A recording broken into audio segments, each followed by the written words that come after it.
সপ্তম শ্রেণীর শিক্ষার্থী বন্ধুরা স্বাগতম মাই ক্লাসরুমে। তোমরা জানো যে আগামীকাল তোমাদের বাংলা পরীক্ষা। মাই ক্লাসরুমের এখনকার আয়োজনে থাকবে আগামীকালের বাংলা পরীক্ষার জন্য কিছু মূল্যায়ন প্রশ্নোত্তর। প্রথমে আমরা একটি গল্প দেখি। সৌম্য ও রিয়া দুজন ভালো বন্ধু। একদিন তাদের স্কুলে একটি বড় অনুষ্ঠানের আয়োজন করা হয়। অনুষ্ঠানের দিন সৌম্য অসুস্থ হয়ে পড়ে। তখন স্কুলের শিক্ষকরা রিয়াকে বক্তব্য রাখতে বললে রিয়া প্রথমে ভয় পড়ে এবং কারণ সে কখনো এত বড় দর্শকের সামনে কথা বলেনি। কিন্তু সৌম্য তাকে আত্মবিশ্বাস দিলেন এবং বললেন, তুমি পারবে রিয়া, শরীরের ভাষা ব্যবহার করো। রিয়া তার বন্ধুদের উপদেশ মেনে মঞ্চে উঠে আত্মবিশ্বাসের সঙ্গে কথা বলতে শুরু করলো। সে তার ভাষায় সম্মোহনীয় কথা বলে দর্শকদের মন জিতে নিল। অনুষ্ঠানের পর সবাই রিয়ার কাজের প্রশংসা জানালো। তাকে বললেন, দেখলে রিয়া, ভাষিক ও অভাষিক যোগাযোগ একসাথে ব্যবহার করলে কতটা শক্তিশালী হয়। তুমি এতটা সুন্দরভাবে প্রদর্শন করেছো। রিয়া বুঝতে পেরেছে কেবল কথার মাধ্যমে নয়, শরীরের ভাষাও মানুষের মনকে প্রভাবিত করতে পারে। তারা সৌম্যকে ধন্যবাদ দিয়ে তাদের বন্ধুত্ব আরও দৃঢ় করে নিয়েছে। এবার আমরা একক ও দলগত কাজ দেখব। প্রথম প্রশ্নটি হচ্ছে, ভাষিক যোগাযোগ রক্ষায় অভাষিক যোগাযোগ রক্ষায় সচেতনতাসমূহ আলোচনা করো। এটা কাজের ধরন হচ্ছে একক, এটি একক কাজ। ভাষার সাহায্যে যোগাযোগের পাশাপাশি ইশারা, ছবি, সংকেত প্রভৃতির সাহায্যেও যোগাযোগ করা যায়।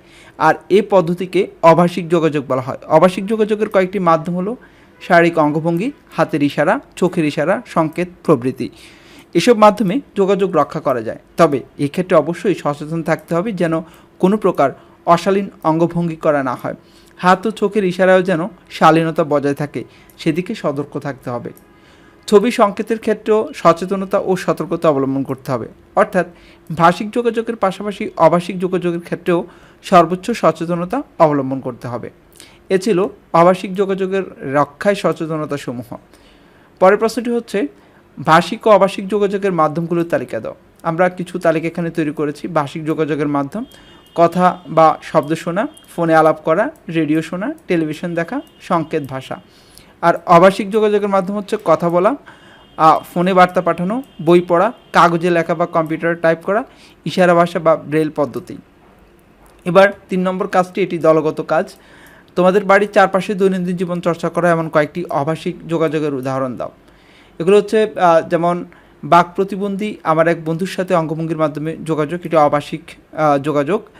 তারপরে হচ্ছে নৃত্য, চিত্রকর্ম প্রভৃতির মাধ্যমে উপস্থাপিত বিষয়।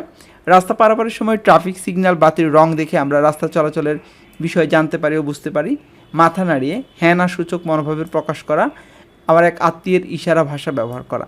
এ ছিল দৈনন্দিন জীবনে চর্চা করা হয় এমন একটি অভাষিক যোগাযোগের উদাহরণ। পরবর্তী আপডেট পেতে অবশ্যই মাই ক্লাসরুম চ্যানেলটি সাবস্ক্রাইব করো, আমাদের সাথে থাকো। আল্লাহ হাফেজ।